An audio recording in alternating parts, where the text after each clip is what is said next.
Жын патшасының пайғамбарды мойындауы. Бұл кезде хақ жолында күресуге бел байлаған мұсылманның саны 39-ға зорға толды. Әбубәкір мен пайғамбар қағбаға келіп құлшылық жасап жүрді. Бұл кездесу тар күншілдерге ұнамады. Әбу Жәһіл мысқылдап: «Әй Мұхаммед, сиқырың қалай боп жатыр?» деп мұқата сұрады. Пайғамбар үндемеді.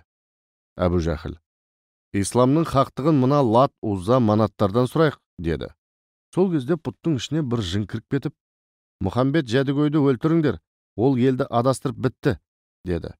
Пұттарға көзсіз табынатын Құрайыштар еліріп шыға келді. Көздері қанталап пайғамбардың жағасына жармаса кетті.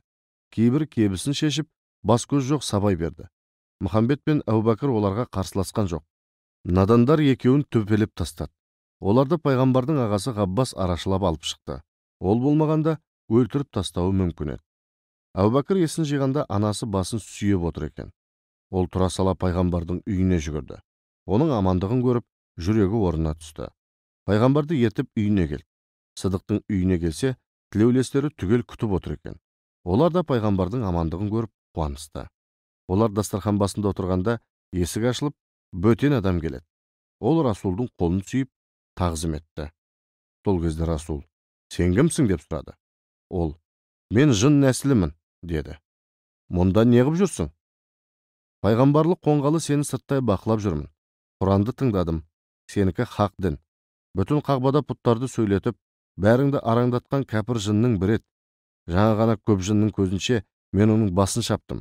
Бұдан былай саған жындар зиян қылмайды». «Атың кім?» «Есімім Самаш, жындардың патшасы менмін. Сенің дәрежеңді естіп, түріңді бір көруге ынтықпын. Бізге де пайғамбарлық ет» деп өтінді. «Менің дәрежемді қайдан білдің?» «Мұса Кәлимулла Тұр тауында Тәңірімен тілдескенде сөздерін мен де естіп тұрдым. Сонда жаратушы иеміз оған сені таныстырды. Сенің бүкіл сипаттарыңды оның көңіліне құйды. Сол кезде ұлық Алланың: бүтін пайғамбар менің ризалығымды тілейді, ал мен Мұхаммедтің ризалығын тілеймін деген бір ауыз сөзі құлағымда әлі жаңғырып тұр. Бұл Алланың өзі Хабибім деп атаған нендей ұлық пайғамбар» деп бір көруге ынтық болдым деді. Пайғамбардың сахабалары мұны естігенде Расулдың ұлық дәрежесін танығанының үстіне тани берді. Сол кезде пайғамбар: «Ендеше сенің атың бүгіннен бастап Абдулла болсын» деді.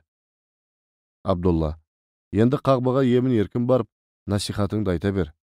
Қаласаң бір пұттың ішіне кіріп, сенің сөзіңнің ақ екеніне куәлік берейін» деді. «Ниетіңе рахмет. Мені онсыз да сиқыршы деп атайды. Мен ондай қулықпен дін жаятын адам емеспін. Мен ұлық Алла мен оның түсірген Құран кітабының құдіретіне ғана арқа сүйеген хақ пайғамбармын. Есіңде болсын, бұл әлемде ең ұлық мұғжиза, ең ұлы керемет ол Құран» деді. Абдулла басын изеп, Расул сөзін мақұлдады.